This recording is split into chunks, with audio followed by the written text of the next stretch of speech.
40 degrees below zero is not dramatic, it is procedural. The kind of cold that does not shout or threaten, but simply begins removing things from the equation: batteries, breath, confidence, time.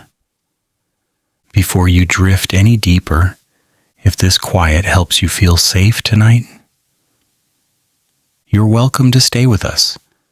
Subscribing softly keeps this place gentle and lets these nights continue. Now, rest. At that temperature, winter does not argue, it audits. It checks every choice you made months ago and calmly informs you which ones were mistakes. Metal becomes fragile. Wood complains. Skin stops being decorative and starts being negotiable. Above ground survival feels like a constant emergency meeting that never reaches a conclusion. Below ground, something else happens entirely. The open plains are unforgiving in winter. Wind has nothing to block it and no reason to slow down. Snow does not fall so much as accumulate with intention, piling itself where movement becomes inefficient and visibility turns unreliable. Every step costs energy, and energy is food, and food is already worried about how long it has to last. In that environment, courage is not useful. Endurance is. Somewhere long before furnaces, before insulation, before anyone thought warmth should come from wires and walls, people noticed something quietly important. The cold above the ground behaves wildly. The cold below it does not. The earth does not react to storms with emotion. It does not swing wildly from one extreme to another. It stays steady, patient, indifferent. And that indifference turned out to be useful. Going underground was not a retreat.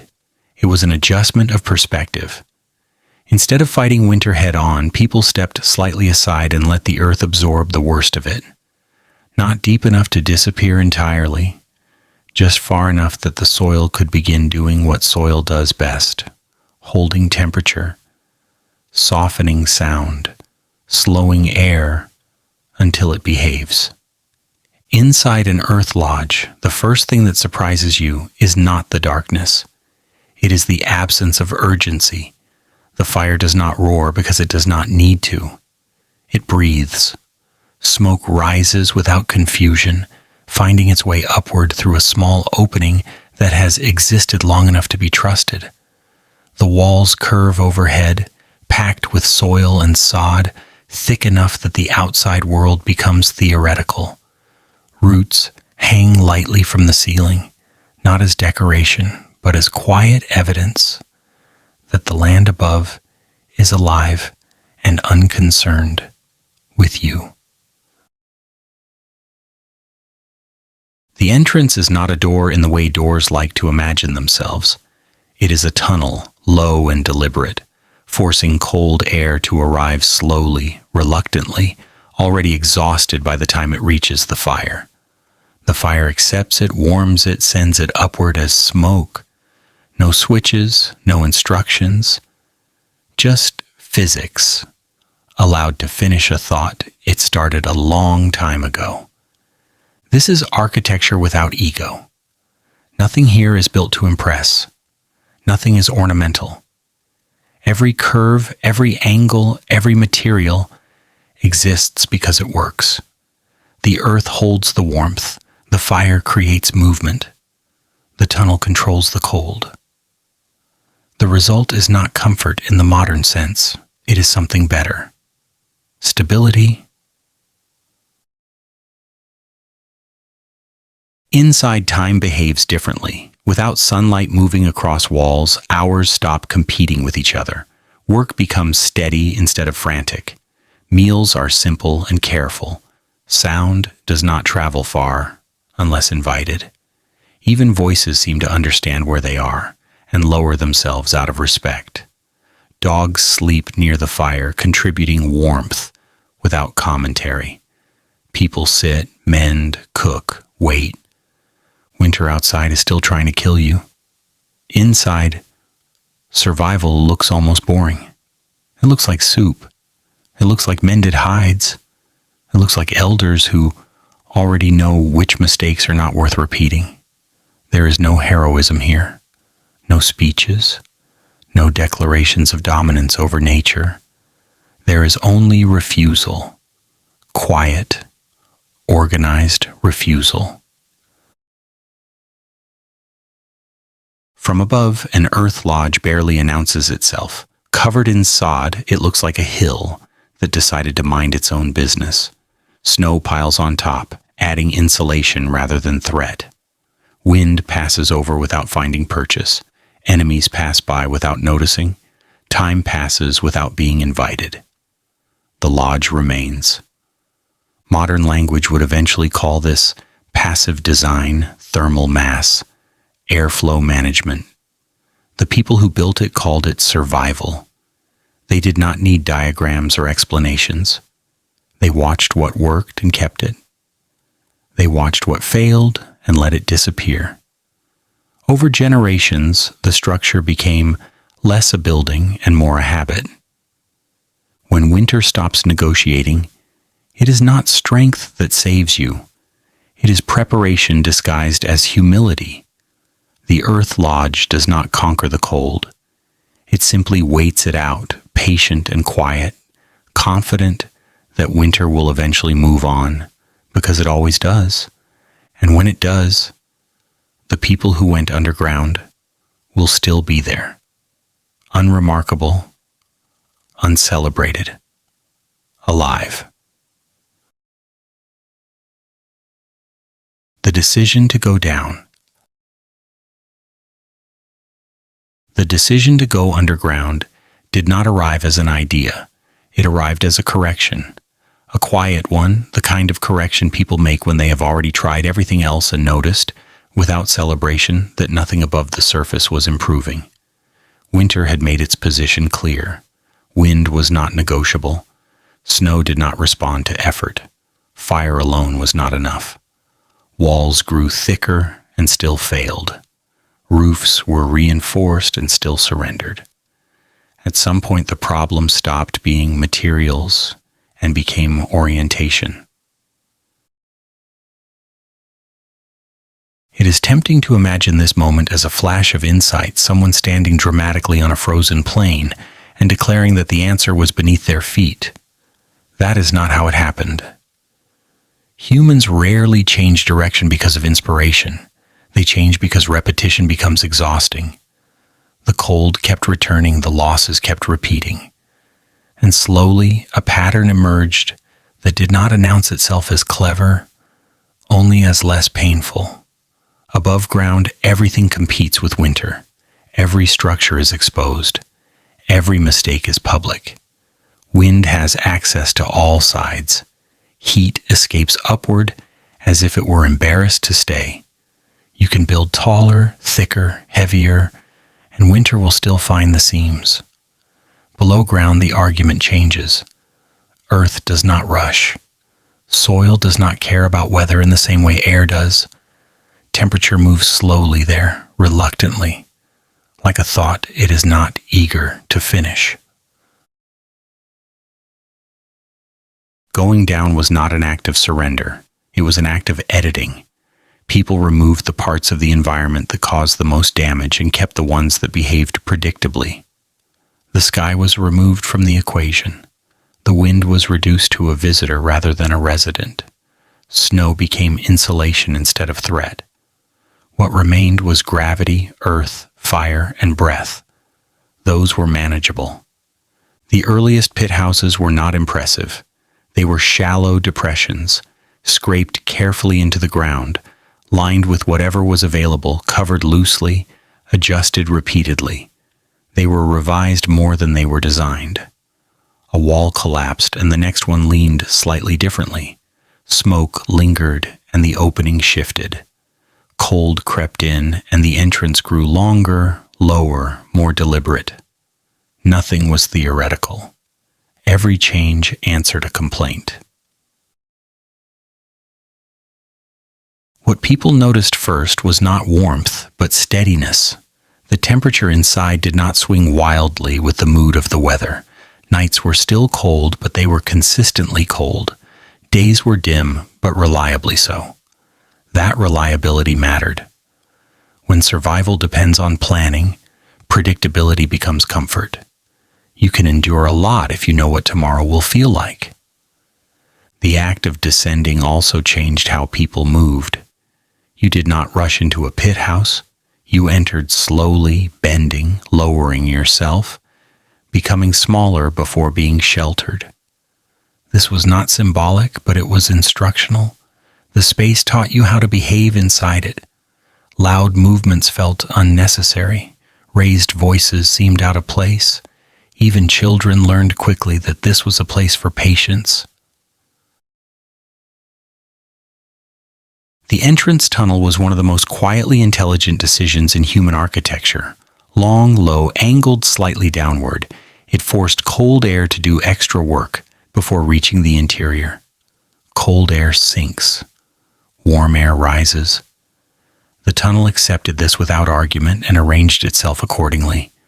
By the time winter reached the main chamber, it had already been slowed, diluted, made manageable. The fire did not fight it. It absorbed it.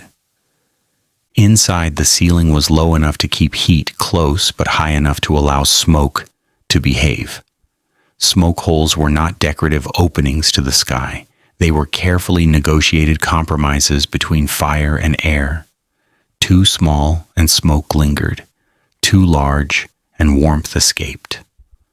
Over time, people learned exactly how much the earth would tolerate being punctured before it lost its patience.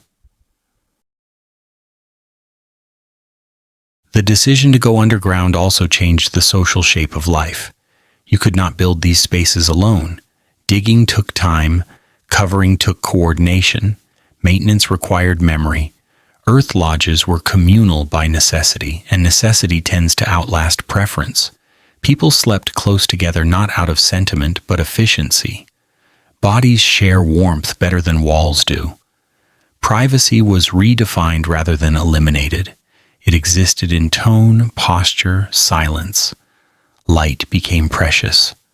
Without windows, illumination came from fire and small openings. This limited activity naturally. People worked while they could see and rested when they could not. The day did not extend artificially. The night was not resisted. Time stretched into longer, slower units. Meals were not hurried. Stories were not optional. They were how memory stayed awake. The Earth Lodge did something else that was less obvious but equally important. It protected attention. Above ground, survival demands constant vigilance. You watch the sky. You listen for wind. You react. Below ground, that vigilance softens. The walls carry some of the responsibility. The earth absorbs noise. Danger becomes distant, theoretical. This allows the mind to rest without fully surrendering awareness. In modern language, it reduces stress. In lived experience, it feels like relief. The materials themselves were instructive. Earth, wood, sod, bone, hide. Nothing here pretended to be permanent. Everything could be repaired, replaced, adjusted. This flexibility mattered. When a structure fails gradually rather than catastrophically, it gives you time to respond. Earth cracks quietly, wood creaks before breaking. These warnings were understood intuitively. Maintenance was continuous, not seasonal. The choice to live partially underground also reshaped how people thought about the land. The ground was no longer just something you walked on or planted into. It was shelter, it was collaborator, it was storage. Food caches were dug nearby, protected from animals and temperature swings. Tools were kept close, not because they were valuable, but because losing them in winter was expensive. Everything had a place because searching cost energy. This way of living did not erase hardship. It reorganized it. Hunger still existed. Cold still visited. Illness still arrived uninvited. But the Earth Lodge filtered these experiences. It slowed them. It softened their edges. Instead of emergencies, problems became tasks. Tasks could be shared. Shared tasks became routines. Routines became survivable. There is a tendency to label this as primitive, as if simplicity implies ignorance. That misunderstands the process entirely. This was not simplicity by lack. It was simplicity by subtraction. People removed what did not help and kept what did. Over generations, the structure grew less experimental and more habitual. Children were born into it. Elders died within it. The lodge became background, rather than solution, which is the highest compliment architecture can receive. Different regions arrived at similar answers independently. Pit houses in cold river valleys, earth lodges on open plains, semi-subterranean homes in high deserts where heat mattered as much as cold. The details varied. The logic did not. Downward movement reduces exposure.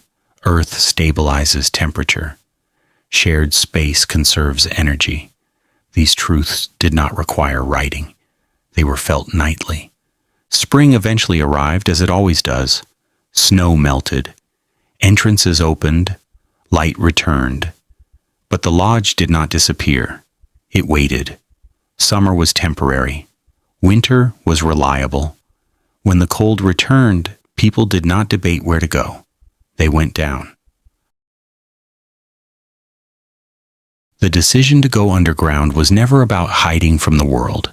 It was about choosing which parts of it deserved your attention. Above ground, winter demands everything. Below ground, it is acknowledged and then ignored. That difference is subtle. It is also the difference between enduring and surviving. When people finally emerged in warmer months, blinking into the light, they did not speak of conquest. They did not claim victory over the season. They had simply outlasted it, quietly, together, with Earth doing most of the work. The Earth as thermal memory.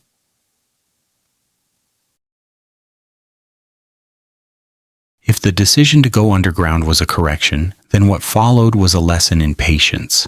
The Earth does not respond quickly. That is the first thing people noticed. Above ground, temperature behaves emotionally. It rises and falls with the sun, with the wind, with passing clouds. It reacts. Below ground, temperature behaves like memory. It remembers what yesterday felt like. It remembers last week. It remembers the season before this one.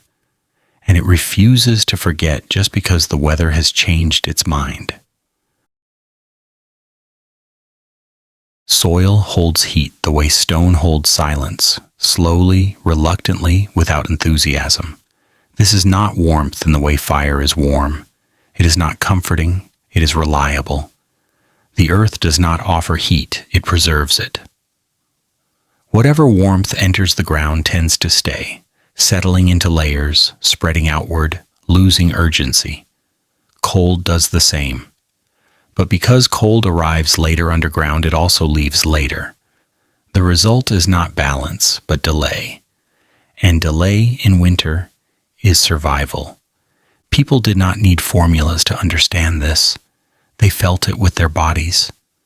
The ground beneath their feet was always calmer than the air above their heads. Even in the worst cold, the soil, a short distance down, remained stubbornly moderate. Digging into it felt like pressing your hands against something that had already decided not to panic. That steadiness. Living inside that steadiness changed expectations. Nights were no longer terrifying surprises. Mornings were no longer tests of courage. The temperature inside an earth lodge shifted so slowly that it became almost boring. And boredom, in extreme environments, is a gift. When conditions stop changing dramatically, people can stop reacting dramatically. The concept modern science would later name thermal mass was experienced first as comfort that did not ask for attention. The walls absorbed heat from the fire throughout the day and released it back into the room long after the fire had quieted. This release was not noticeable. There was no moment where warmth arrived. It simply failed to leave. Cold attempted the same thing from the outside, but by the time it reached the interior, it had already lost its enthusiasm. This meant fires could be smaller. Smaller fires meant less fuel. Less fuel meant fewer dangerous trips outside. Fewer trips meant fewer injuries. Fewer injuries meant fewer losses. The chain reaction was subtle but relentless. A slightly warmer wall eventually becomes a longer life. The Earth Lodge did not trap heat aggressively. It negotiated with it. Heat was allowed to move, but only slowly. Air circulated, but only where invited. Openings were intentional. Every hole in the structure was a compromise that had been argued over by generations. Too much openness and warmth escaped. Too little and smoke rebelled. Over time, people learned exactly how much the earth would tolerate being disturbed before it stopped cooperating. The ground also dampened sound. Wind above might scream, snow might shift and collapse, animals might move nearby. Inside, these sounds arrived softened, blurred, distant. This quiet was not luxury. It was neurological relief. The human nervous system relaxes when it does not need to interpret constant noise. Inside an earth lodge, the world became less demanding. Attention could narrow. Thoughts could slow. This quiet altered how people spoke. Voices lowered naturally.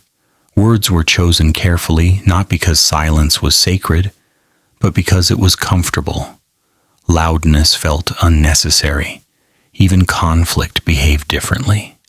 Arguments could not escalate easily when everyone was already sitting close together, wrapped in the same dim light, breathing the same air. The space discouraged excess. The earth remembered not only heat, but habit. Fires were built in the same place. People slept in the same positions. Tools were set down in the same corners. Over time, the lodge became predictable in ways that extended beyond temperature.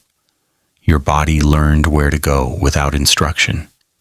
Your hands reached for objects without looking. Memory settled into the space as deeply as warmth had. This consistency mattered deeply in winter.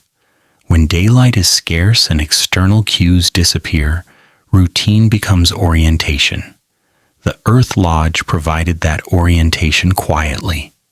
The walls did not move. The ceiling did not change. The fire behaved the same way every night, if treated correctly. In that sameness, people found reassurance. The earth also forgave mistakes slowly. If a fire burned too hot one night, the walls absorbed the excess rather than punishing the room immediately. If the fire burned too low, the temperature dropped gradually, giving time to respond. There were warnings. There was grace. The structure did not demand perfection, it demanded attention. This forgiving nature extended to construction itself. Earth does not fail suddenly. It cracks, it settles, it shifts slightly, and tells you that something needs to be addressed. People learn to read these signals. Maintenance was not a chore performed occasionally. It was an ongoing conversation with the ground. Small adjustments prevented large collapses. This approach mirrored how people treated winter itself. Watch, listen, respond early.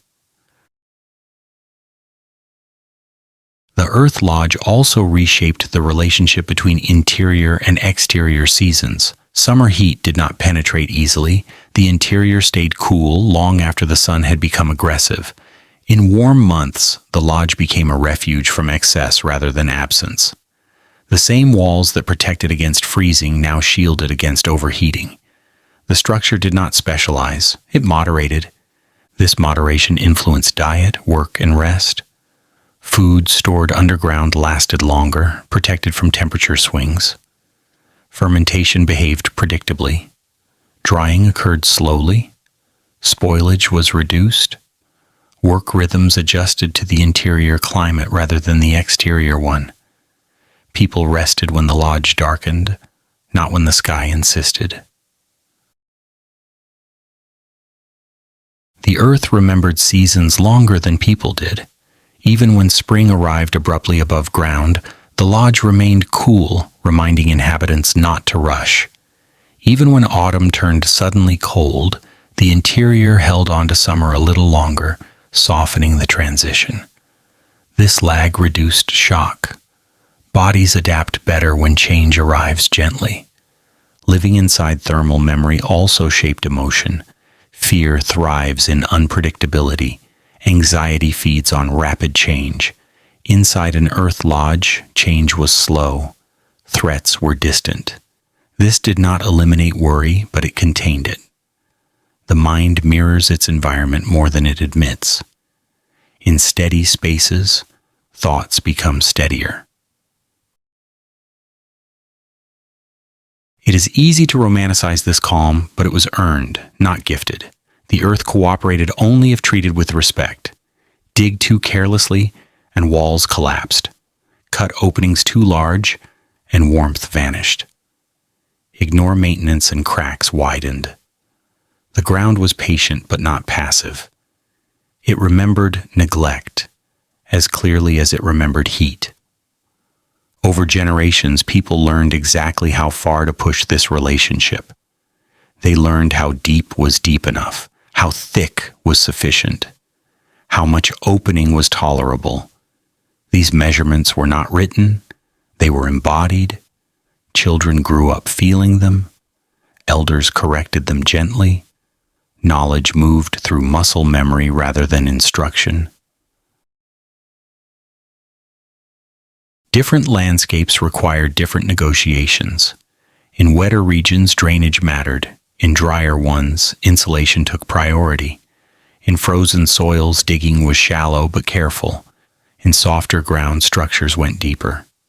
The principles remained constant. Use the earth's slowness. Respect its limits. Let it remember for you. Modern buildings attempt to recreate this with technology.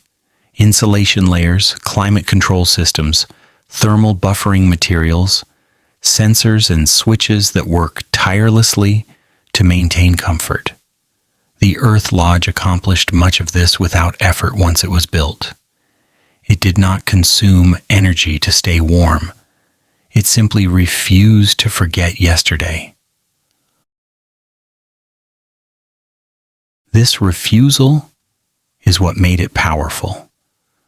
While the world above reacted endlessly to winter's mood, the world below stayed stubbornly consistent. That consistency was not exciting. It did not inspire songs. It did not create monuments. It created survival. When people eventually stepped back into the open air, blinking in the returning light, they carried this lesson with them. The earth does not rush. Neither should you. Heat remembered is heat preserved. Calm remembered is calm available. The Earth Lodge was never just shelter. It was storage for warmth, for habit, for attention. It held on to these things quietly, releasing them slowly, exactly when they were needed most. And in winter, that timing made all the difference. Buildings that breathe. The moment people went underground, they discovered something unexpected. Shelter was not enough. Warmth alone did not solve survival. A sealed space that holds heat too well becomes dangerous in a different way. Smoke lingers, air thickens, breath grows shallow. The fire that keeps you alive can quietly make the room uninhabitable if it is not given somewhere to send its leftovers. And so, after learning how to stay warm, people learned how to let a building breathe. Breathing buildings were not invented. They were negotiated. Every earth lodge, every pit house, every semi-subterranean home was the result of small corrections made after uncomfortable nights. Someone woke with burning eyes. Someone else noticed the fire behaving badly. Someone crouched near the entrance and felt air moving in a way that did not feel accidental.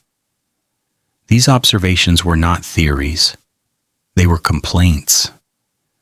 And complaints, repeated often enough, become design. The first lesson was simple. Air wants to move. Hot air rises. Cold air sinks. Smoke follows heat upward, whether invited or not. Fighting these behaviors required effort. Working with them required only patience. The Earth Lodge chose patience. The fire was placed deliberately, never in the center by accident. It sat where rising air could be trusted to move upward toward a smoke opening, not straight out, not sideways, not trapped. The smoke hole was not a hole in the modern sense. It was a narrow agreement between interior and exterior, large enough to allow smoke to leave, small enough to discourage warmth from following too eagerly. Its size was learned slowly, too wide and winter entered confidently, too narrow and smoke lingered, offended. Above the fire, the ceiling shape mattered. Flat ceilings trap smoke, curved ceilings guide it. The gentle dome of an earth lodge was not aesthetic preference. It was instruction for air. Smoke was given a path that felt natural. No one told it where to go. It went because the space suggested it politely. The entrance tunnel played an equally important role. Long, low, and often angled downward, it behaved like a filter rather than a doorway. Cold air entered reluctantly, hugging the ground, slow and heavy. Warm air, lighter and impatient, rose toward the ceiling instead of escaping through the entrance. This separation created a quiet circulation loop. Fresh air arrived low, used air left high. The building breathed without effort. Inside, this movement was barely noticeable. You did not feel a draft. You did not hear a rush. Air exchanged itself gradually, like a conversation that never reached interruption. This mattered. Strong drafts steal heat. Still air suffocates. Somewhere between the two, people found a pace that kept both warmth and breath intact. What makes this remarkable is not that it worked, but that it continued to work without supervision. No one adjusted valves. No one monitored levels. The system ran constantly, as long as the fire behaved and the openings were respected. When the fire burned too aggressively, the air moved faster. When it quieted, circulation slowed. The building responded automatically, without instruction, without complaint. This responsiveness created trust. People learned how much fire was enough. They learned what kind of fuel produced clean smoke. They learned to read the air the way sailors read wind. If smoke hesitated, something needed adjusting. If eyes burned, the opening was wrong. These lessons were learned bodily, not intellectually. You did not need to explain them. You felt them immediately. The building also taught restraint. Fires were kept modest. There was no benefit to excess heat. Too much warmth disrupted airflow. Too much smoke demanded attention. Economy became instinct.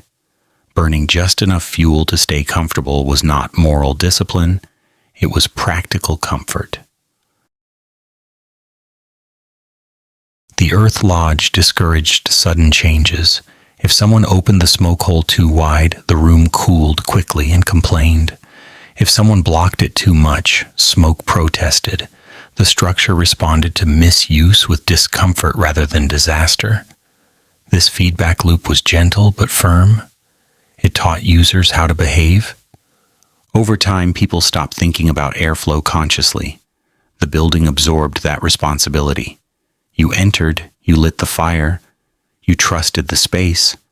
This trust freed attention for other things: food, tools, children, stories. Survival is easier when not every moment demands technical awareness. Breathing buildings also shaped sound and movement. Because air circulated slowly, sound traveled slowly too. Voices softened naturally. Sudden noise felt out of place. The lodge encouraged calm without demanding it. Even restlessness felt dampened, absorbed by the walls and ceiling, dissolved into stillness. This calm had psychological weight. In environments where external conditions are violent and unpredictable, interior predictability becomes essential. Knowing that the air will remain breathable allows the body to relax deeply. Sleep improves. Judgment sharpens. Tempers shorten less easily. These effects are cumulative. Over long winters, they mattered more than any single architectural feature. The breath of the building also synchronized the people inside it. Everyone depended on the same air. Actions affected others immediately. Burn too much fuel and everyone noticed. Block airflow and everyone suffered. This created a subtle ethic of consideration. Carelessness became visible. Thoughtfulness became comfortable. The Earth Lodge did not allow isolation. It made interdependence unavoidable. And in winter, interdependence is not philosophy. It is logistics. You cannot breathe alone in a shared space. You cannot waste air privately. Survival becomes collective by default. Different environments produced variations on this breathing logic. In drier regions, openings were adjusted to preserve moisture. In wetter ones, drainage was prioritized to prevent stagnant air. In colder zones, entrances grew longer, smoke holes smaller. In warmer climates, structures opened slightly more, inviting airflow to cool rather than retain. The principle adapted without losing its core. What remained constant was the refusal to seal the building completely. Total enclosure feels safe but kills slowly. These structures understood that survival requires exchange. You cannot keep everything out. You must choose what to let in and what to release. The building practiced this choice continuously. Modern buildings often struggle with this balance. They rely on machines to force air to behave: fans, ducts, sensors. When these systems fail, the building becomes hostile quickly. The Earth Lodge needed no such enforcement. It behaved well because it was shaped to behave well. This difference matters. Systems that require constant intervention create anxiety. Systems that self-regulate create confidence.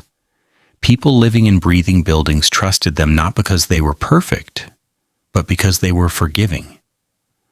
Mistakes did not escalate immediately. Corrections were possible. The lodge did not reward speed, it rewarded attentiveness. Move slowly and the air stayed calm. Rush and the fire flared. Respect the rhythm and the building responded kindly. This rhythm shaped daily life. Activities aligned with the pace of the space. Work became deliberate. Rest became deep.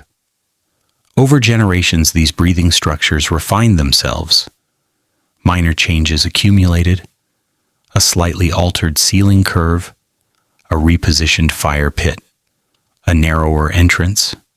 Each adjustment was remembered by the building and passed on to the next inhabitants. The lodge became an archive of solutions, storing them quietly in its shape. People born into these spaces did not marvel at them, they accepted them. That acceptance is the final sign of success. When architecture disappears into habit, it has done its work. The building breathed, people breathed with it. Winter raged above, impatient and loud. Below, air moved slowly, predictably, just enough. Survival did not require vigilance every second. The building handled that. In a world that demanded constant reaction, the Earth Lodge offered one precious thing: a space where breath could become unconscious again, where lungs worked without supervision, where life continued quietly without announcement. And in winter, that quiet breathing was everything. The architecture of not freezing. There is a difference between warmth and not freezing. Warmth suggests comfort, excess, the luxury of choice. Not freezing is simpler and far more demanding. It asks only that the body remain functional. Fingers must bend. Breath must not hurt. Sleep must arrive without negotiation. The architecture of not freezing does not promise more than that. It delivers survival without celebration. Earth lodges were built around this modest ambition. Every element was judged by a single question: does this help us not freeze? If the answer was unclear, the element was removed. Over time, what remained was a structure stripped of anything that did not directly serve the body's most basic needs. Thickness mattered. Walls were not thick because mass looked impressive. They were thick because thin walls bleed heat without apology. Soil packed tightly holds warmth the way water holds memory. It does not release it easily. Layer by layer, earth was pressed into place, sometimes mixed with grasses or roots, sometimes reinforced with stone or timber. The result was not rigid. It was dense. Density mattered more than strength. The roof followed the same logic. Covered in sod, earth, and plant matter, it did not repel snow. It accepted it. Snow piled on top and became insulation, adding another layer of stillness between the interior and the sky. Where modern roofs fear weight, earth lodges welcomed it. Snow was no longer an enemy. It was building material that arrived on schedule. Angles were chosen carefully. Sharp corners create places for air to stagnate or escape. Gentle curves guide warmth back toward the center. Ceilings bowed slightly, encouraging heat to linger where people gathered. Floors were sunk below ground level, placing bodies closer to the most stable temperatures available. Even sleeping positions reflected this logic. People rested low, where warmth settled naturally. The fire pit was modest by design. A roaring fire wastes fuel and creates management problems. A controlled fire produces steady heat and predictable airflow.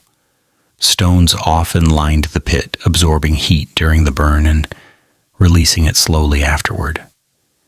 These stones worked quietly through the night, extending the fire's usefulness long after the flames had calmed. Heat distribution was never forced. There were no attempts to push warmth into corners aggressively. Instead, the space allowed heat to move naturally, guided by gravity and shape. This reduced loss. Every forced movement costs energy. Every gentle movement conserves it. Entrances were minimized. A large opening is an invitation winter accepts enthusiastically. Earth lodges used entrances only as much as necessary. Long tunnels reduced exposure. Narrow passages slowed exchange. Curtains of hide or woven material added another barrier without sealing the space completely. Nothing was airtight. Everything was intentional. Materials were chosen for how they behaved in cold. Wood that cracked easily was avoided. Stone that stored heat was favored. Hides were layered where bodies rested. Plant fibers filled gaps where air liked to sneak through. Every surface had a job. Nothing was decorative. Beauty, when it appeared, was accidental. The interior layout followed heat logic rather than social hierarchy. Elders did not necessarily sit closest to the fire because of status. They sat there because cold punishes age first. Children stayed near warmth because growth demands energy. Tools that needed to remain flexible stayed warm. Everything arranged itself around the physics of survival. The architecture also accounted for failure. Fires go out, fuel runs low, weather surprises. When warmth disappeared temporarily, the structure slowed the loss enough to buy time. Thick walls do not collapse into cold immediately. They resisted. This resistance creates margin. Margin is survival's quiet ally. Over time, people learned exactly how much insulation was enough. Too little and cold crept in. Too much and maintenance became burdensome. Earth lodges found balance through use rather than theory. Each winter refined the structure slightly. Each spring revealed what had worked and what had not. Adjustments were made without ceremony.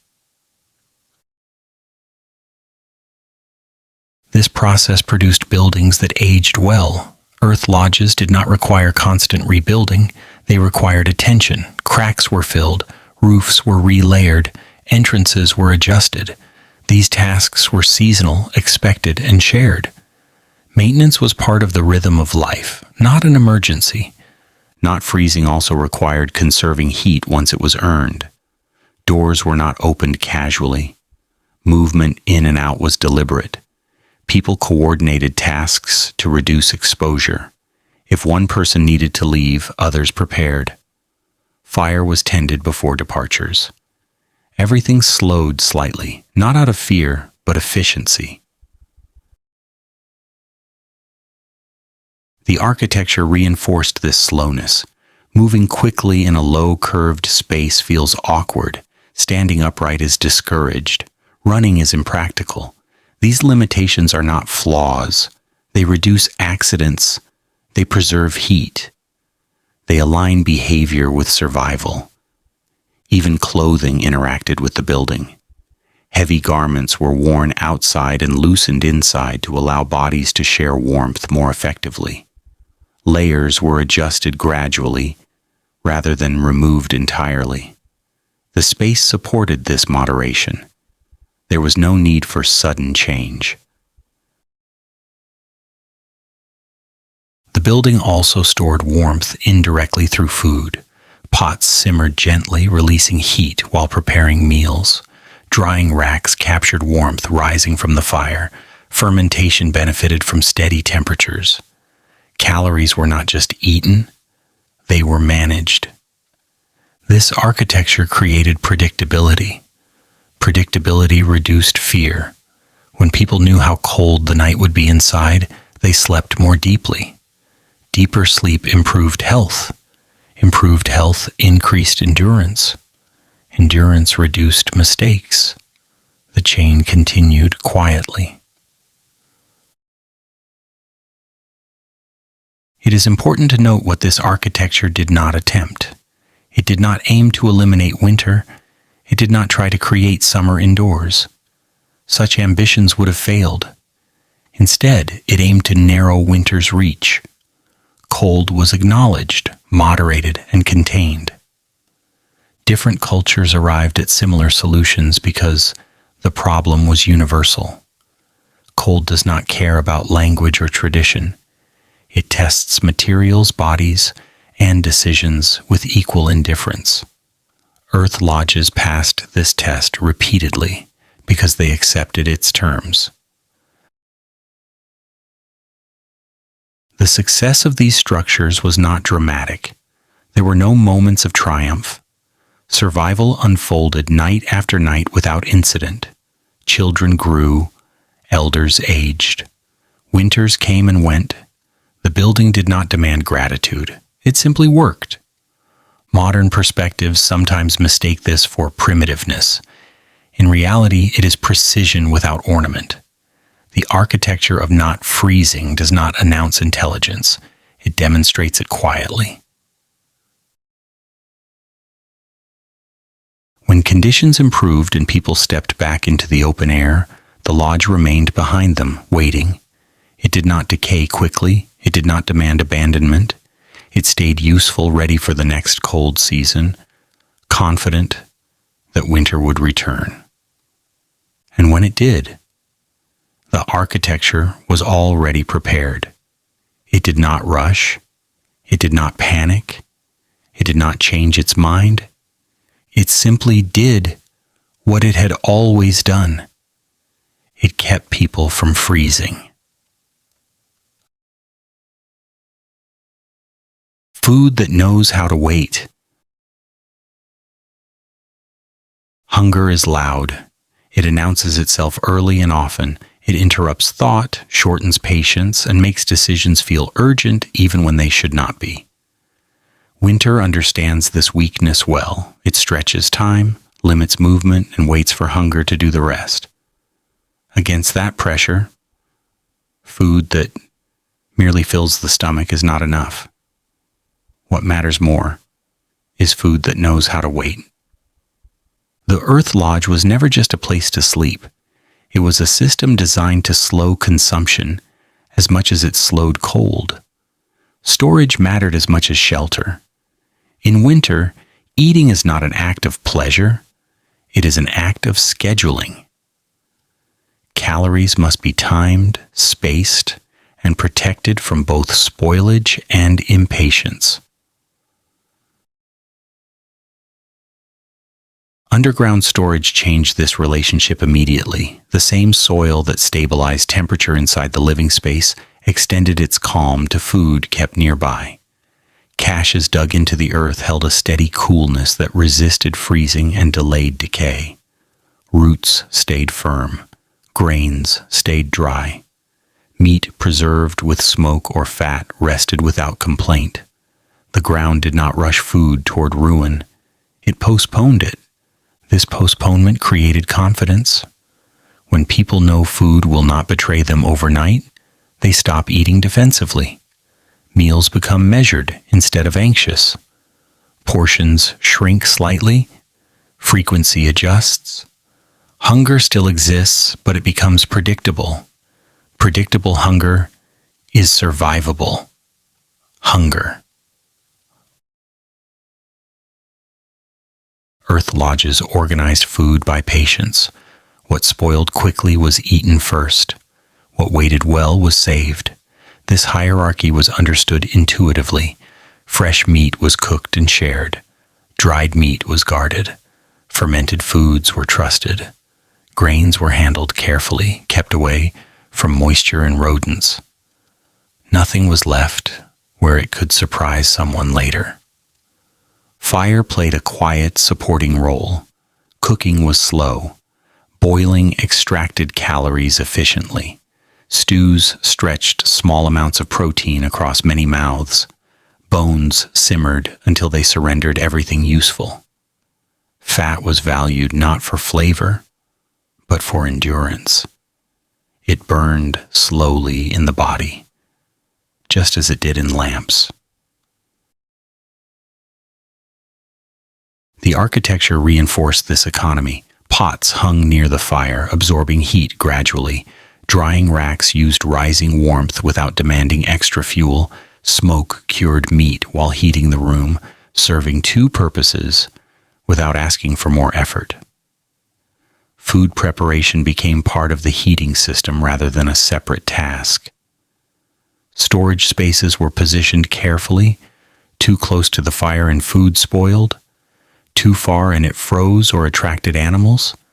Underground chambers balanced these risks quietly. Earth buffered temperature swings. Darkness slowed spoilage. Silence discouraged pests. The building did not protect food aggressively. It simply made the environment inconvenient for decay. This arrangement changed daily rhythms. People did not snack, they ate deliberately. Meals arrived at expected times. Children learned early that hunger was not an emergency. It was information. Elders guided portions without lectures. Everyone understood that eating too much today meant eating less tomorrow. Food that knows how to wait also shapes emotion. When scarcity is constant, anxiety thrives. When scarcity is managed, fear quiets. The Earth Lodge did not eliminate hunger, but it made it negotiable. Negotiable hunger allows people to think beyond the next hour. This thinking extended to planning. Supplies were counted mentally, not obsessively. Winter was long, but not infinite. Each meal marked time's passage. Eating became a calendar, as much as a necessity. When stores dipped too quickly, behavior adjusted. Fires burned lower. Work slowed. Consumption corrected itself. Fermentation was a particularly patient ally. In the steady temperatures underground, vegetables transformed slowly, preserving nutrients and adding variety without demanding attention. Fermented foods did not require fire. They waited in silence until needed. Their presence reduced dependence on fresh supplies, which winter made unreliable. The lodge also discouraged waste. Dropped food was noticed, scraps were repurposed. Even in abundance, habits formed in scarcity persisted. Bones were cracked, hides were scraped clean. Nothing edible left the space unnecessarily. Waste is easy in comfort.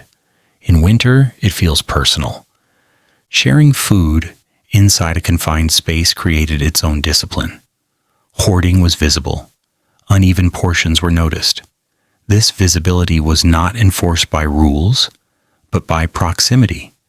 When everyone eats from the same stores, selfishness becomes impractical. The architecture made secrecy difficult.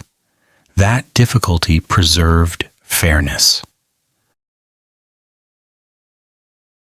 Children absorbed these lessons without explanation. They watched adults measure, weight, and resist excess.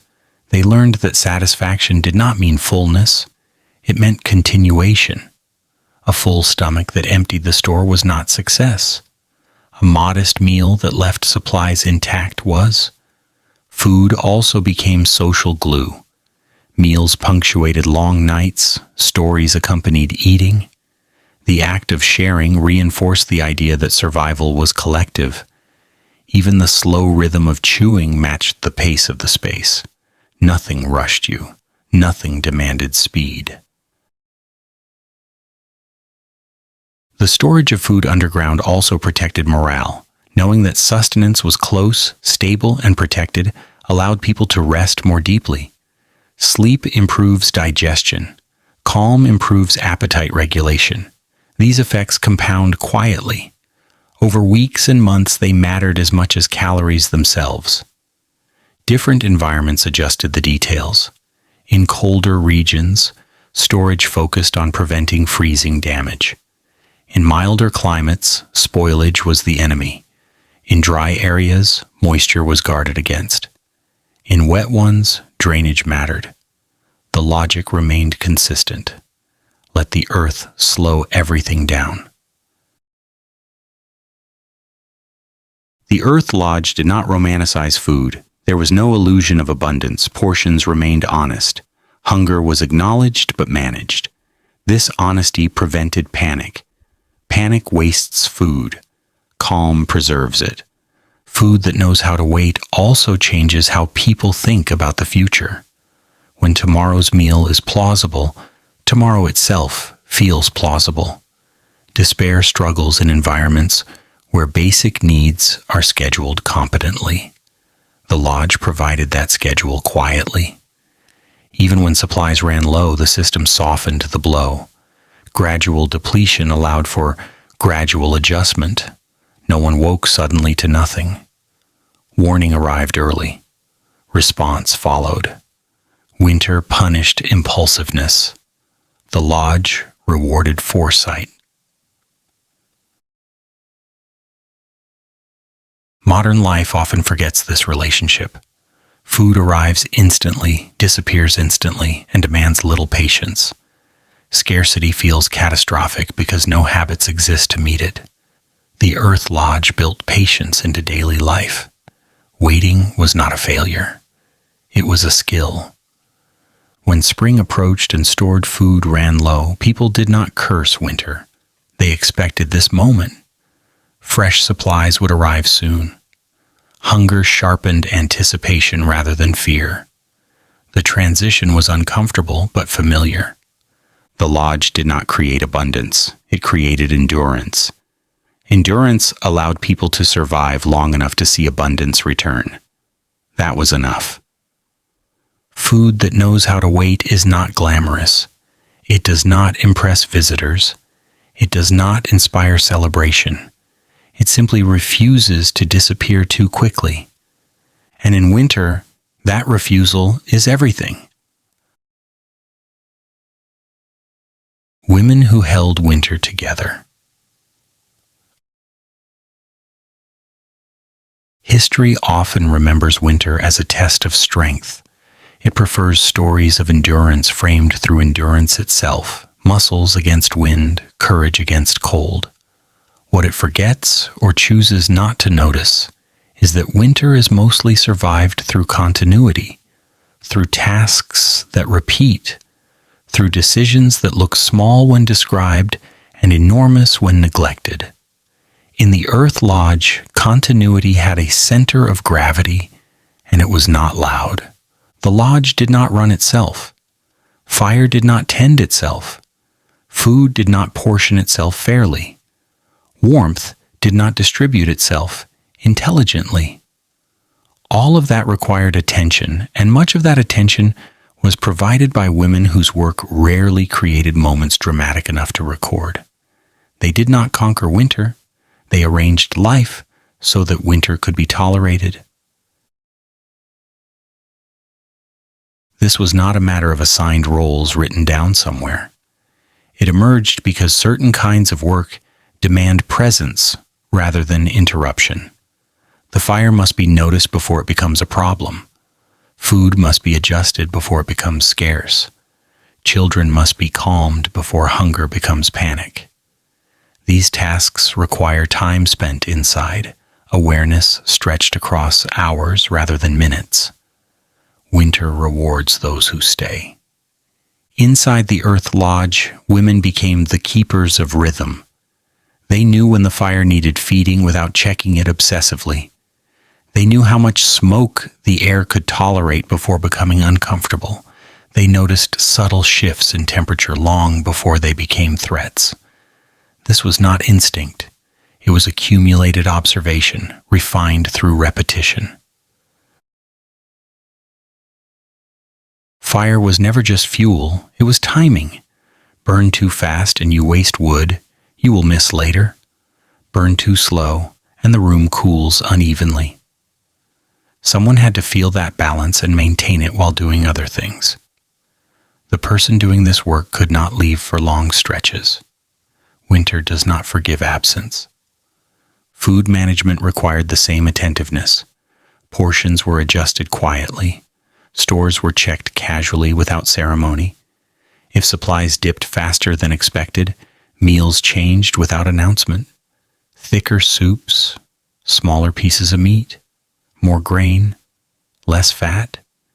These shifts were not explained because explanations invite fear. Calm adjustment keeps everyone steady.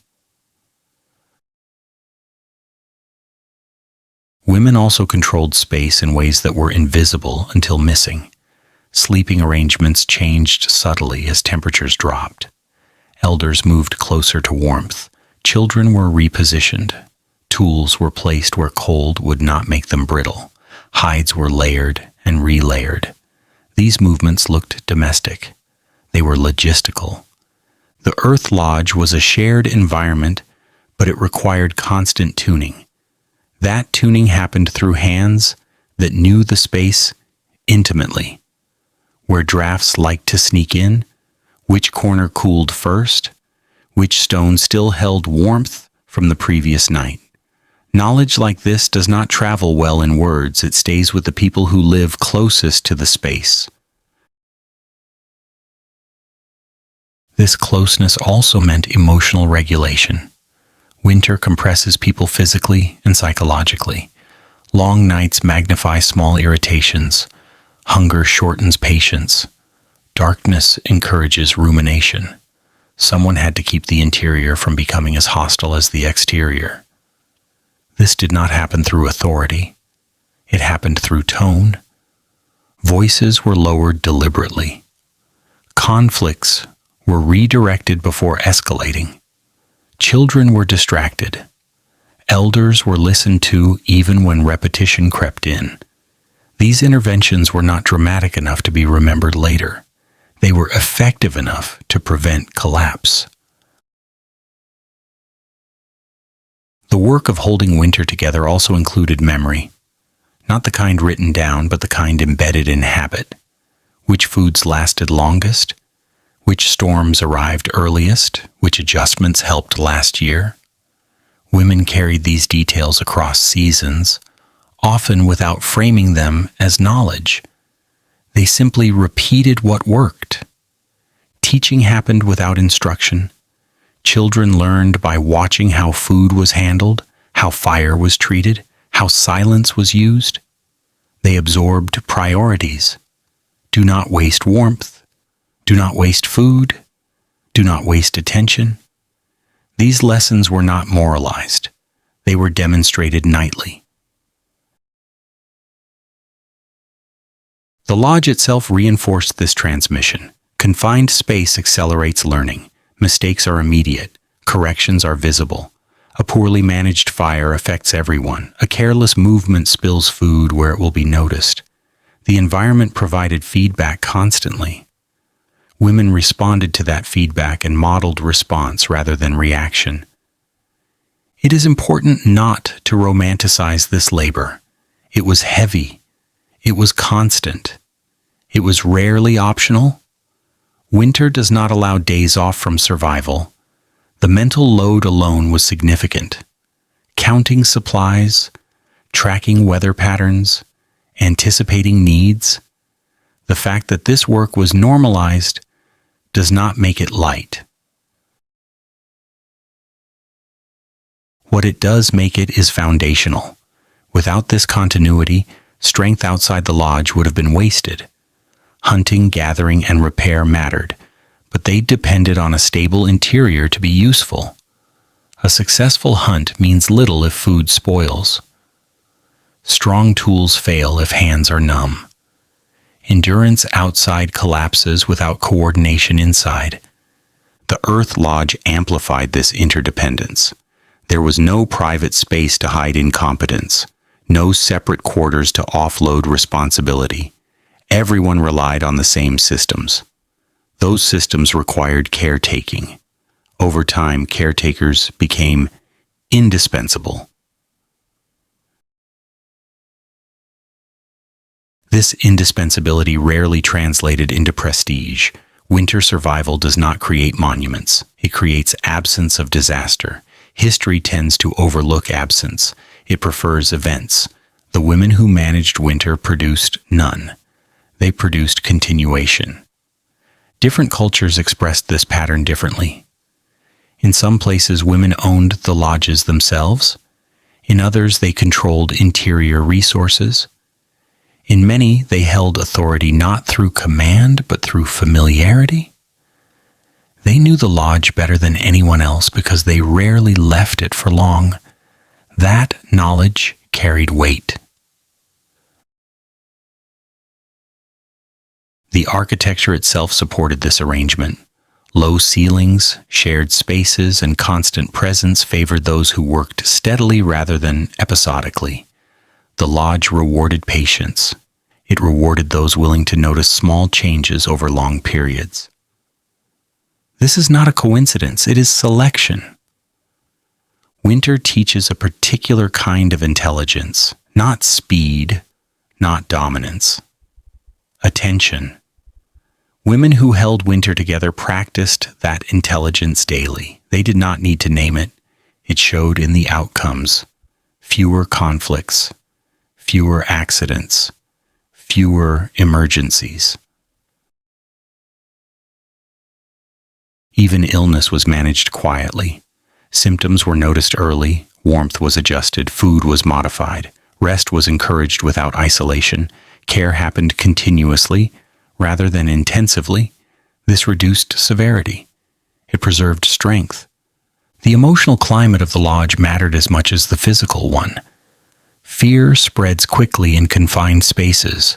So does calm. Someone had to set the tone. This was done through routine, through predictable meals, through steady fire, through the refusal to dramatize difficulty. Winter outside was violent. Inside it was administrative. Problems were addressed one at a time. This difference kept people functioning. It also kept children learning. They grew up associating winter not with chaos, but with structure. When spring arrived, the work did not stop. Supplies were reassessed, tools were repaired, the lodge was aired out, but the urgency lifted. Attention could loosen slightly. Those who had held winter together stepped back without announcement. Their work faded into the background again. History tends to remember spring. Renewal, movement, expansion. It forgets the months that made spring possible. The nights when nothing happened because someone ensured it did not. The women of the Earth Lodge did not leave signatures. They left continuity. They left a space where winter passed without catastrophe. They left children who survived long enough to repeat the pattern. Winter did not care who received credit. It cared who noticed the fire before it failed, who adjusted the meal before panic arrived, who kept the room calm when darkness pressed in. Those people rarely appear in records. They appear instead in the quiet fact that the lodge was still standing when spring returned. And that was enough. Silence, darkness, and psychological survival. Silence is rarely neutral. Above ground in winter, silence feels like exposure, a pause that makes every sound suspicious when it finally arrives.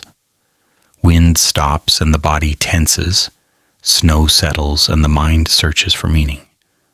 Quiet becomes a warning. Darkness behaves the same way. It hides movement. It stretches time. It asks questions the cold is happy to answer. Inside the Earth Lodge, silence changes character. It stops threatening and starts holding. Sounds do not disappear, they soften. Footsteps arrive muted. Voices travel only as far as they need to. Even the fire speaks quietly, a steady breath, rather than a demand for attention. This silence is not absence. It is containment. The darkness inside the lodge is also different. It is not the darkness of being lost. It is the darkness of being enclosed. The ceiling is close enough to feel. The walls are present even when unseen. The darkness does not expand endlessly. It has edges. Edges matter to the mind. Human psychology depends heavily on boundaries. Without them, attention scatters and fear fills the gaps. The Earth Lodge provides boundaries continuously. You know where you are even with your eyes closed. You know how far your hand needs to move to find the wall. You know where the fire rests. This certainty calms the nervous system without requiring explanation. Light inside the lodge is deliberate. Firelight flickers but does not flood. Shadows move slowly across curved surfaces. Nothing sharpens, nothing dazzles. The eyes adjust and stop searching for detail. This reduces stimulation. Reduced stimulation allows thoughts to slow. Slower thoughts are easier to live with over long nights. Winter nights are long enough to exhaust the mind. Outside, darkness stretches without interruption. Inside, darkness becomes routine rather than event. Lamps are lit when needed. Fires glow predictably. Light is not fought or feared. It is rationed. This rationing teaches patience. Silence also reorders attention. Without constant noise, the body becomes aware of itself. Breathing becomes noticeable. Heartbeats surface briefly and then fade back into the background. These sensations are not alarming when the environment is stable. They become part of the rhythm of the space. The lodge does not encourage constant conversation. Speech feels optional. This is important. In confined spaces, forced interaction becomes pressure. The Earth Lodge allows companionship without performance. People can be together without needing to fill the quiet. This reduces fatigue. Over time, this quiet reshapes emotional responses. Anger loses momentum when there is nowhere for it to echo. Panic struggles to gain traction when nothing accelerates it. Fear still appears, but it arrives smaller, contained by the space and by the shared calm of others. The darkness also reduces comparison. Faces are half seen, expressions soften, status signals fade, clothing blends into shadow. This quiet anonymity levels social tension. People become less concerned with how they appear and more focused on how they feel. In winter, this shift matters. Children respond particularly well to this environment. Predictable darkness becomes a cue for rest rather than anxiety. Bedtime arrives naturally, sleep deepens, dreams lengthen. The lodge teaches circadian rhythm without clocks. Darkness signals safety rather than threat. For adults, the effect is subtler but no less important. Long-term stress erodes judgment. It sharpens reactivity. The Earth Lodge counters this by removing unnecessary input. The mind stops scanning constantly. Vigilance lowers to a sustainable level.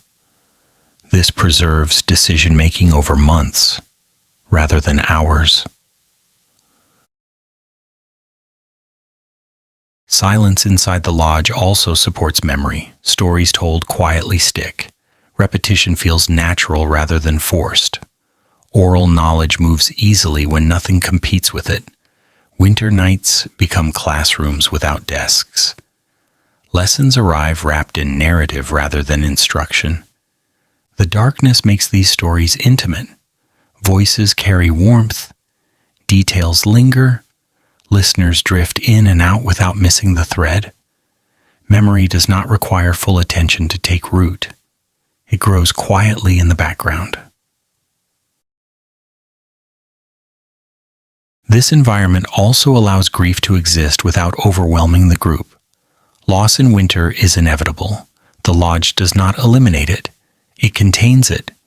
Silence provides space for feeling without amplification. Darkness offers privacy without isolation. People mourn without spectacle. This matters. Psychological survival depends on manageable emotion. The lodge does not suppress feeling. It regulates it. There is a difference. Suppression fractures. Regulation stabilizes. The Earth Lodge regulates by shaping the environment rather than the individual. The physical closeness of bodies contributes to this regulation. Shared warmth reassures without words. Touch becomes incidental rather than dramatic. A shoulder brushes another. A child leans against an adult. These small contacts ground emotion in the present moment.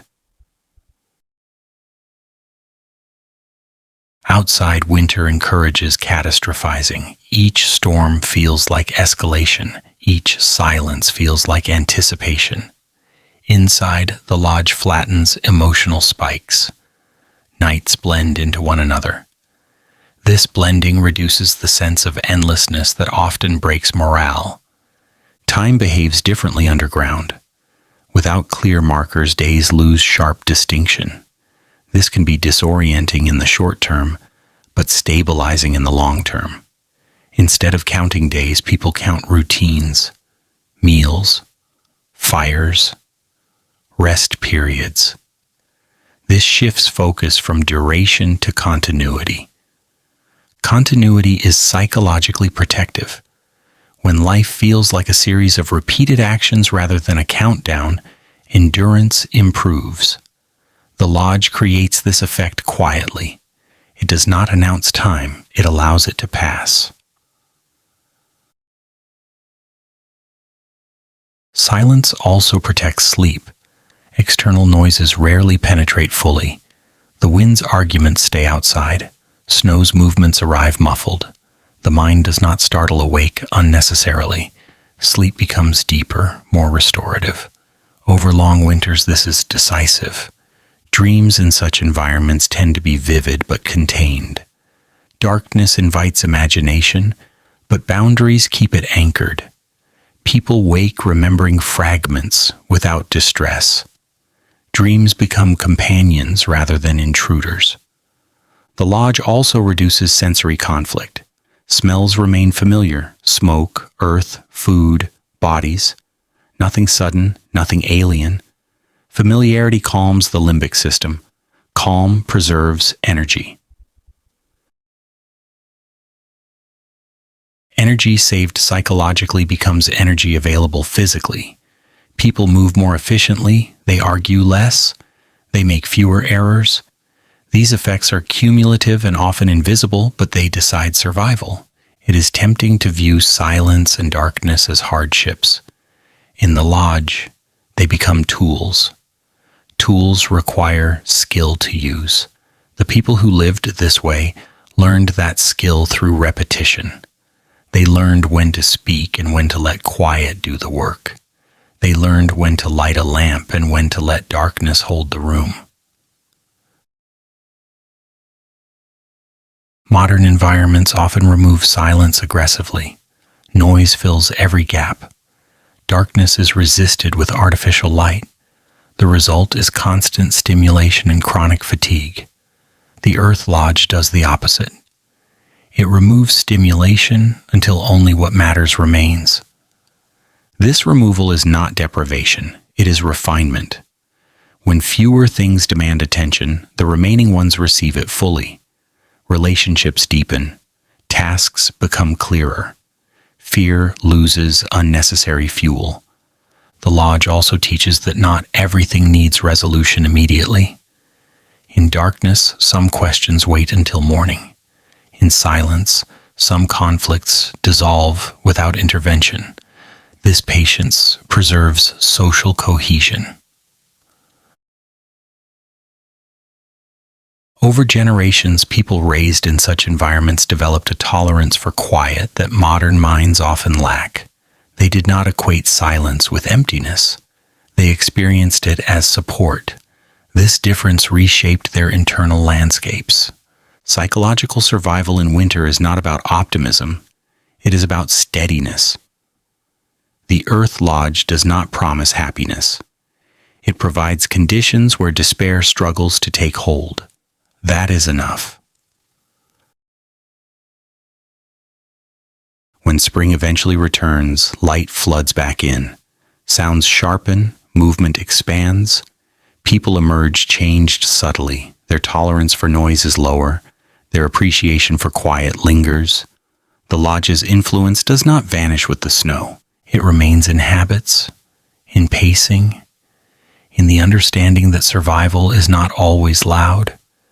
Sometimes it is built from darkness that does not threaten and silence that does not accuse. Inside the Earth Lodge, winter learned to speak more softly. The mind listened. And in that quieter conversation, people found a way to last. Different lands, the same answer.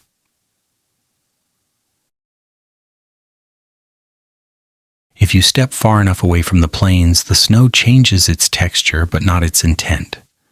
Mountains replace grass. Rivers carve valleys instead of meandering quietly. Trees grow closer together or disappear entirely. Yet the question remains identical. When winter stops asking and starts taking, where do you put the human body so it lasts? Across continents and centuries, the answer keeps repeating itself. Quietly, without coordination, people go down. Not out of fear, not out of ignorance, but because the earth behaves the same everywhere. It moves slowly. It remembers heat. It refuses drama. In river valleys where cold air pools like water in a bowl, people learned quickly that elevation could be dangerous. Warmth rises, cold settles, houses built on open ground, filled with cold like cups left outside overnight. So they dug deep pits lined with wood and earth, roofs pulled low, entrances lifted high above the floor, smoke holes doubled as doors. You climb down into warmth rather than walking into it. These pit houses felt different from earth lodges, smaller, darker, more inward. The ceiling pressed closer. The fire felt nearer. The world narrowed. But the physics was the same. Cold air stayed above. Warm air stayed trapped. A small fire could do the work of a much larger one above ground. People noticed that even their own bodies helped manage airflow. When someone climbed down, the cold clinging to their clothes fell away near the entrance. It never reached the hearth. Warmth remained undisturbed. Fire stayed steady. This was not theory. It was observation repeated until it became habit. In forested regions where snow fell heavy and trees bent low under its weight, people shaped the earth differently. They cut into hillsides rather than digging straight down, half underground, half sheltered by slope. Roofs leaned into prevailing winds rather than fighting them. Snow piled against walls and stayed there, adding insulation rather than danger. Snow, when allowed to remain still, becomes a building material. It traps air, it blocks wind. People learned not to clear too much. Digging paths was enough. Letting snow stay where it wanted often worked better than forcing it away. In high desert regions, the problem reversed during the day but returned at night. Heat vanished after sunset. Stone lost warmth slowly. People noticed the cliffs behaved like stored memory. During the day, they absorbed heat. At night, they released it. Living inside stone alcoves meant living inside. Time delayed. Homes tucked into cliffs stayed cool when the sun burned overhead and warm when night arrived. Fires became supplemental rather than central. The rock itself carried the burden. The earth again did the work quietly. These cliff dwellings introduced a different kind of psychological safety. Height replaced depth. Instead of hiding under the ground, people removed themselves from the surface entirely. Ladders could be pulled up. Access became controlled. Cold wind struggled to climb vertical faces. Snow could not pile where there was nothing flat to rest on. The earth still held them, just differently. Stone instead of soil. Gravity instead of insulation. Same principle, same patience. Far north, where wood was scarce and the ground remained frozen even in summer, people turned snow itself into architecture. Snow that would kill you if you slept on it could save you if you shaped it correctly. Blocks cut and stacked, domes formed, air pockets trapped, heat held. The inside of a snow shelter warmed quickly from body heat alone. Thectic movement mattered, vent holes mattered. A poorly built shelter became a coffin. A well-built one became refuge. Knowledge mattered more than material. Again, the lesson repeated. The earth and its coverings were neutral. Attention determined outcome. What ties all these solutions together is not culture or contact. It is physics noticed slowly. People who paid attention survived. People who assumed the world would accommodate them did not. The differences between these structures are obvious. The similarities are quieter. Reduced exposure, controlled airflow, thick walls, deliberate entrances, heat kept low and steady, darkness accepted rather than resisted. None of these solutions were optimized quickly. They were refined over generations. A tunnel extended a little longer, a roof angled slightly differently. A fire pit moved a handspan to the left. Each change was small. Each change was remembered only if it worked. Knowledge traveled with people, but it also reappeared independently. Two groups separated by oceans could arrive at similar designs because the problem was the same and the material honest. Earth behaves consistently. Cold behaves predictably. The human body reacts in reliable ways. This convergence is uncomfortable for the idea of uniqueness. It suggests that intelligence does not always look like innovation. Sometimes it looks like recognition. Seeing what is already happening and deciding not to argue with it. Modern architecture often celebrates visibility, glass walls, open plans, exposure framed as freedom. In winter environments, this philosophy collapses quickly. Transparency loses value when heat escapes faster than it can be replaced. Exposure stops feeling honest and starts feeling negligent. Traditional underground and earth-integrated structures were not secretive. They were selective. They allowed light when needed. They allowed air when needed. They denied excess. Excess was dangerous.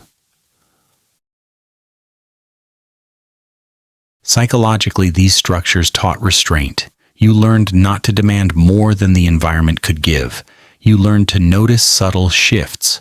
Wind direction, snow quality, smell of smoke. These cues mattered.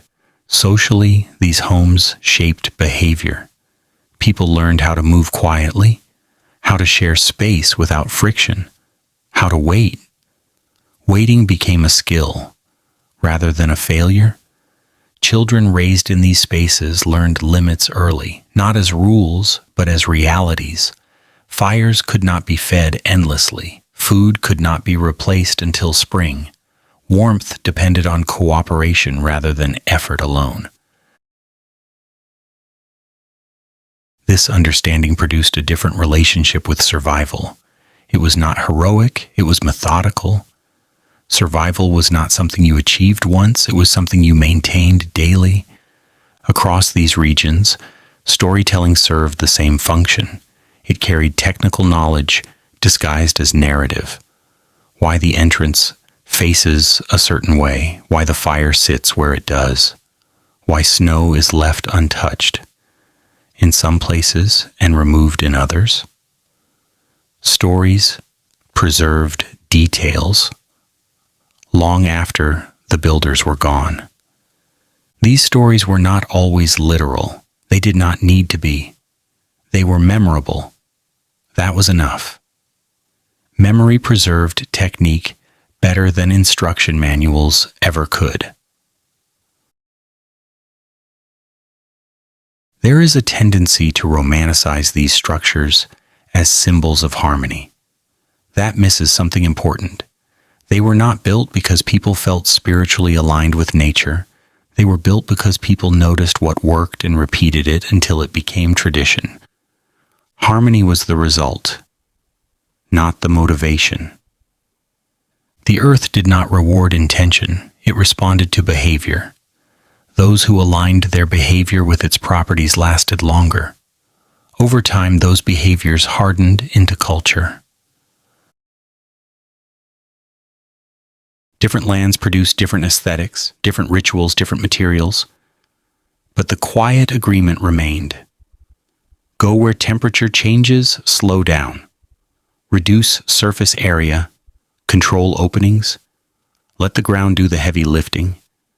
These principles appear again and again in modern engineering, often rebranded.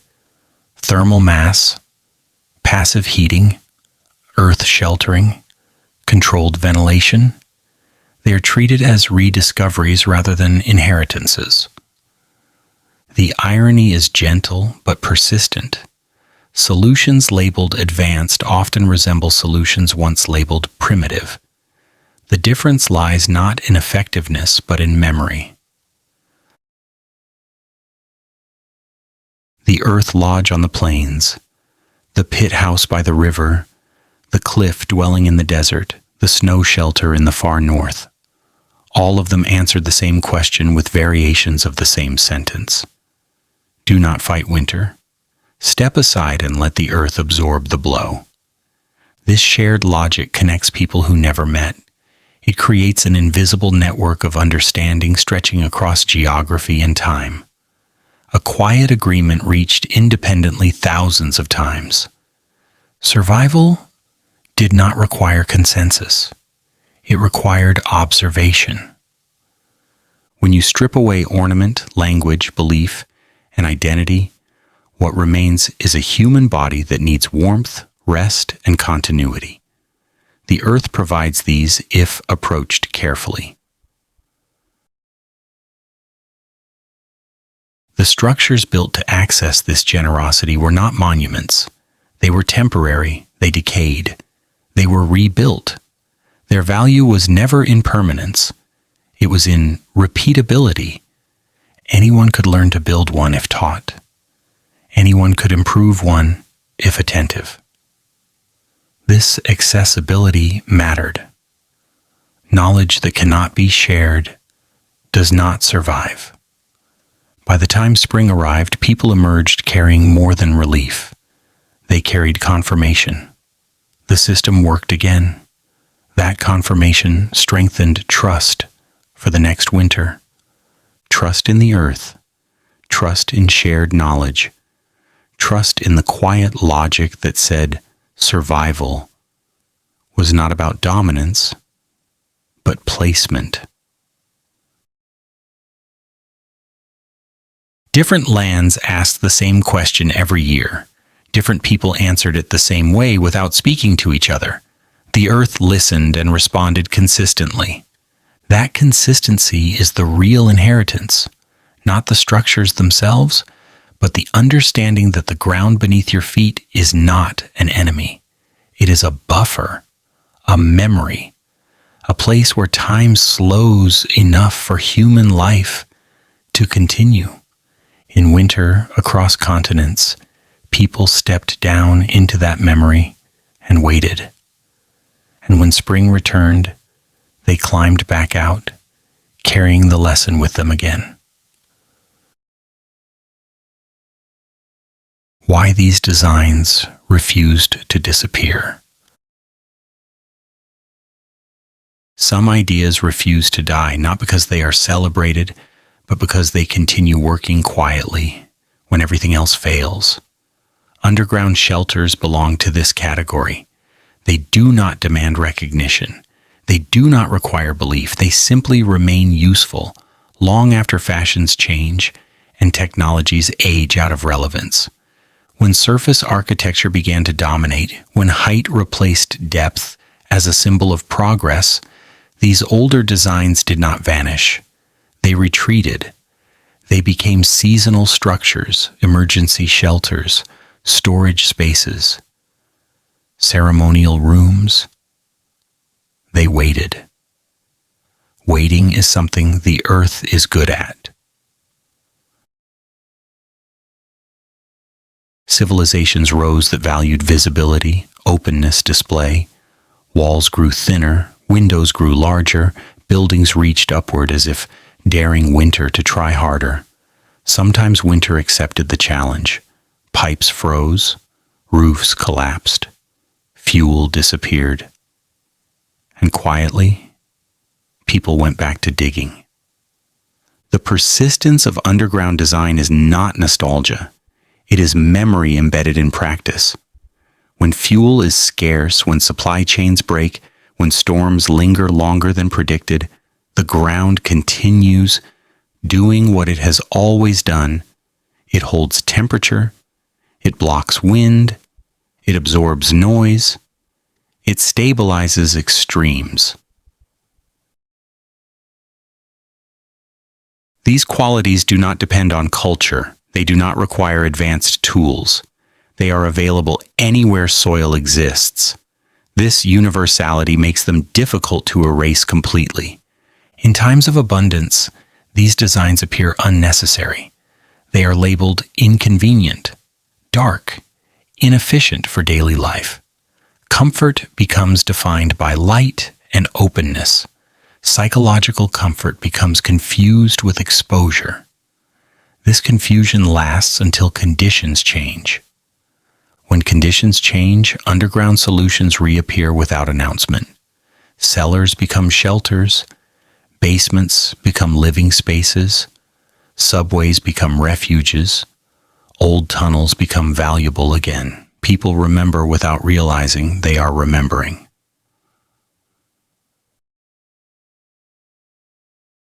Wars accelerated this remembering. Bomb shelters were not invented from nothing. They borrowed heavily from ancient logic. Go where shock dissipates, go where temperature stabilizes, go where the ground absorbs energy that air cannot. Even when built with concrete and steel, these shelters relied on the same principles as earth lodges and pit houses. Reduced surface exposure, thick surrounding mass, controlled openings, fire replaced by ventilation systems, soil replaced by engineered layers. The idea remained unchanged. Disasters unrelated to war reinforced the lesson. Heat waves drove people underground during the day. Cold snaps drove them underground at night. Storms drove them underground entirely. The ground did not discriminate between threats, it simply continued buffering.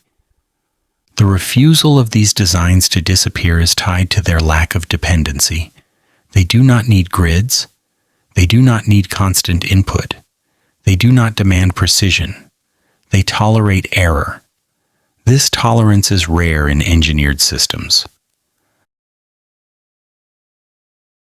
Above-ground structures often fail dramatically. A broken window becomes a wind tunnel. A damaged roof becomes a liability. Underground structures fail slowly. Moisture seeps. Air grows stale. These problems announce themselves gradually, allowing correction. This slow failure mode is psychologically important. It preserves agency. People can respond before crisis escalates. Panic stays manageable. This characteristic alone explains much of the design's longevity. Culturally, underground spaces also serve as places of continuity. Sacred rooms, burial chambers, storage vaults, places where time slows and preservation matters more than access. Even societies that favored surface living reserved underground space for what they wanted to protect. Protection is not always about defense. Sometimes it is about patience. Seeds wait underground. Food waits underground. Knowledge waits underground in the form of ritual spaces and oral traditions repeated in enclosed environments. These spaces encourage repetition. Repetition preserves memory. Memory preserves technique. Technique preserves survival. Modern architecture occasionally rediscovers this logic and announces it proudly.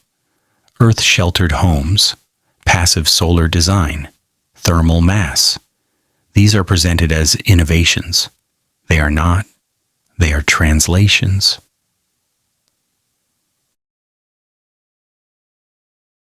The language has changed, the materials have changed, the equations are more explicit, the outcome is familiar, lower energy use, stable interior temperatures, reduced noise, increased longevity. What often gets lost in translation is the psychological component. Underground design does not just manage temperature. It manages attention, it lowers sensory load, it reduces urgency, it teaches waiting. Waiting is an unpopular skill in modern systems. Speed is rewarded, response time is optimized, delays are treated as failures. Underground living contradicts this value set. It slows everything. This slowing can feel uncomfortable to those unaccustomed to it. Silence feels heavy, darkness feels intrusive, time feels stretched. These sensations are often labeled negative rather than recalibrating. But over time, the nervous system adapts. Baselines shift. Calm becomes easier to access. Focus deepens. Anxiety loses constant reinforcement. These effects are subtle but persistent. This is why underground spaces are often chosen instinctively during stress.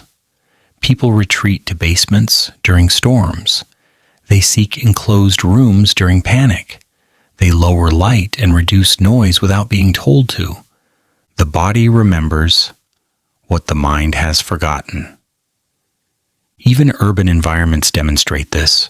Subway stations feel oppressive during routine use, but comforting during extreme weather. Parking garages become shelters. Underpasses become gathering points. The ground becomes relevant again. The refusal of underground design to disappear is also tied to its moral neutrality. It does not enforce ideology. It does not signal wealth. It does not display power. It simply functions.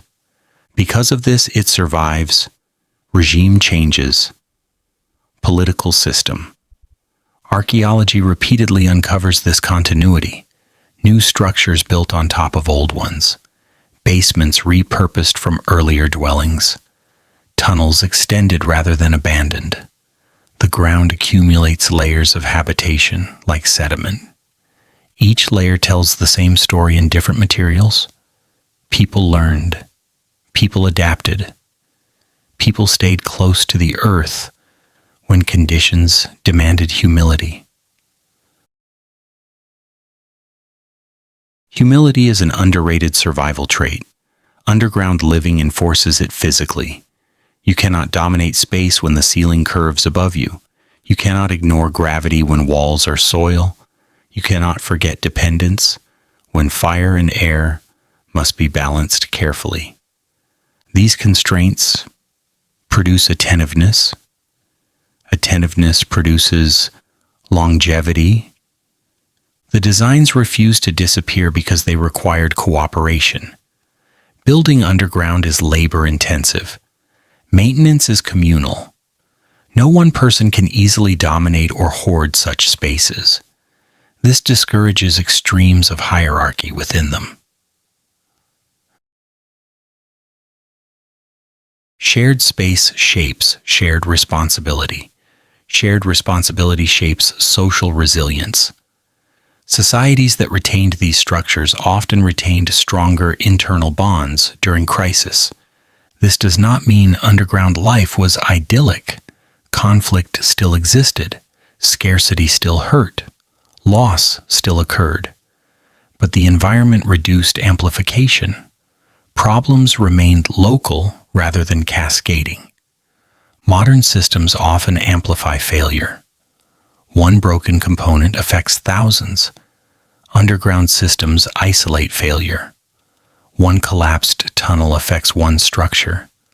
The rest continue. This resilience is quiet. It does not announce itself until everything else stops working. In a world increasingly aware of instability, these old ideas resurface with new urgency. Climate variability, energy uncertainty, supply disruptions. Each pushes attention back toward designs that do not rely on constant external input. The irony remains gentle. The future keeps borrowing from the past without acknowledging it fully. The earth does not care. It continues offering the same service it always has. Underground design persists because it aligns with reality rather than aspiration. It accepts limits. It uses them. This acceptance is difficult to market. It does not promise growth. It promises endurance. Endurance is less exciting, but far more reliable. The people who built Earth Lodges did not know their designs would echo into centuries far removed from their own. They did not aim for legacy. They aimed for mourning. Each winter, the same calculation occurred. Will this structure hold? Will the fire burn? Will the air move correctly? Will the ground continue doing what it has always done? Most years, the answer was yes. That was enough. As long as winter continues arriving without apology, these designs will continue reappearing without ceremony. The ground will remain patient. People will continue remembering how to use it, and long after trends have moved on, someone somewhere will dig down, curve a wall, control an opening, and wait. Not because it is fashionable, but because it works. The quiet intelligence that never asked for credit. There are forms of intelligence that announce themselves loudly. They arrive with declarations, measurements, and a desire to be recognized. They leave records, monuments, and instructions for future generations to admire. And then, there are other forms of intelligence that never bother to explain what they are doing. They simply continue doing it long enough that explanation becomes unnecessary. The Earth Lodge belongs to the second kind. No one carved its name into stone. No one claimed authorship. No single moment exists where it was officially invented. It emerged gradually, almost reluctantly, shaped by cold nights and corrected mornings.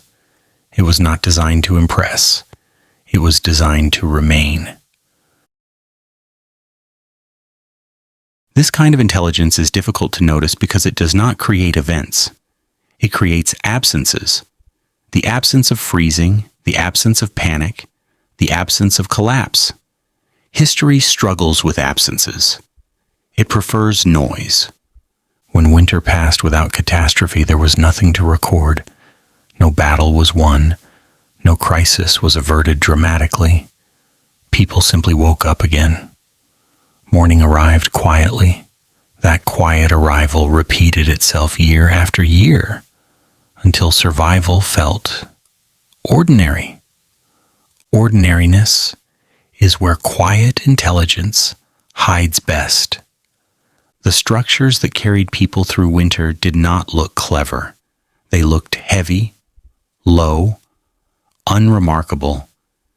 They blended into the land so completely that they were often mistaken for part of it. From a distance, they did not announce habitation.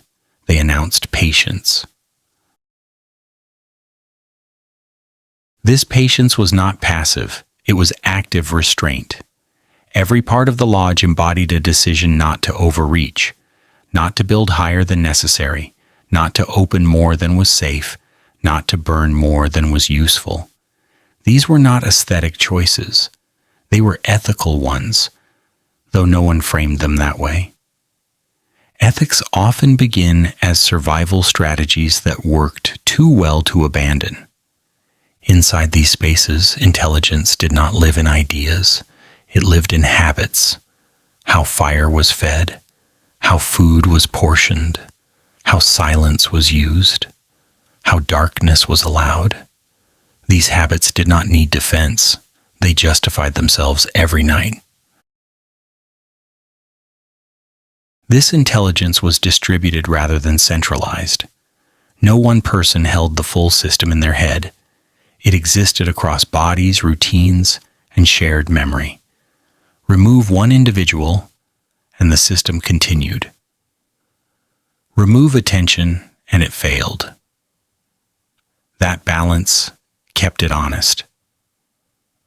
Because it was shared, it could not be easily corrupted. No single voice could override physics.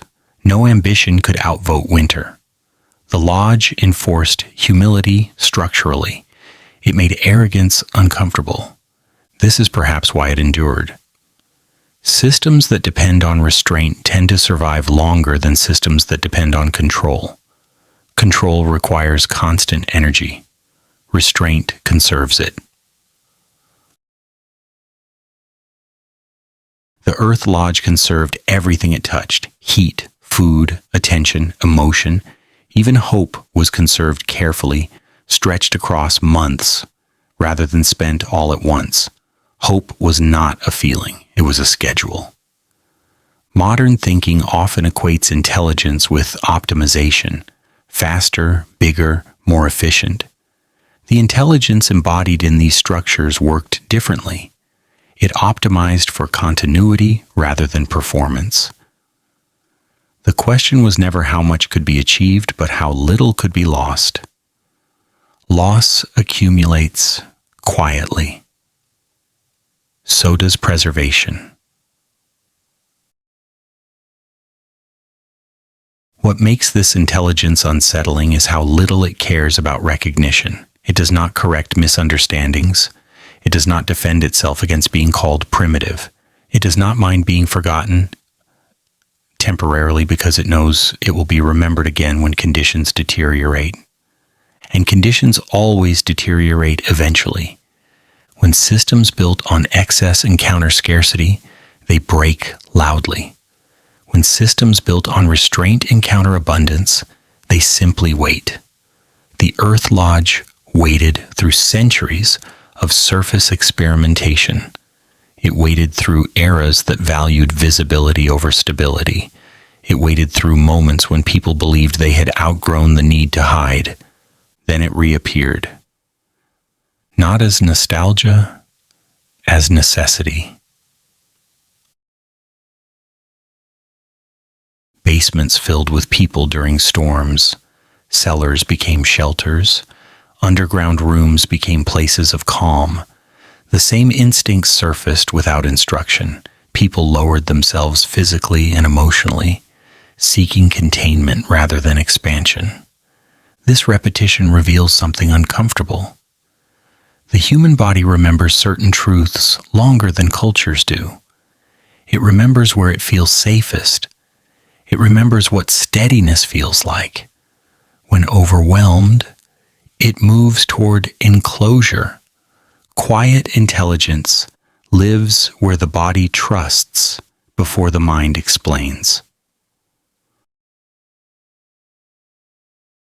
This intelligence also resists simplification. It cannot be summarized easily because it is not a principle. It is a pattern of responses refined through repetition. Trying to extract it into a single lesson misses the point. The lesson is not abstract. It is embodied. The Earth Lodge does not teach you what to think. It teaches you how to behave when thinking becomes unreliable, when cold sharpens every thought, when hunger distorts judgment, when fear accelerates time.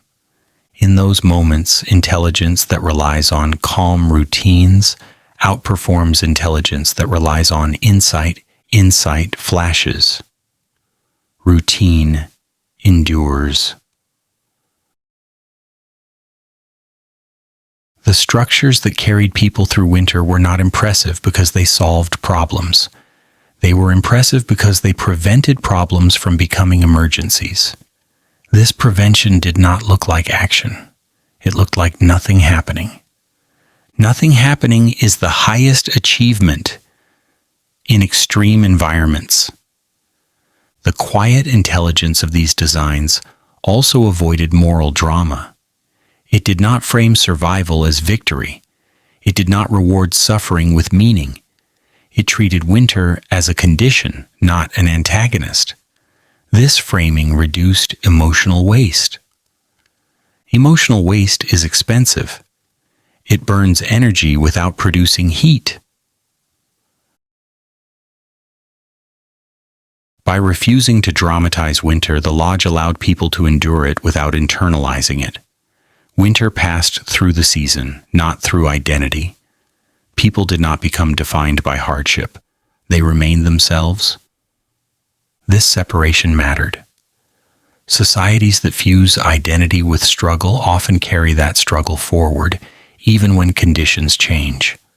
The Earth Lodge allowed struggle to remain situational. When spring arrived, people stepped back into the open world without needing to reframe themselves. They did not need to heal from winter. They simply transitioned. Transition without trauma is rare. It requires environments that regulate experience rather than amplify it.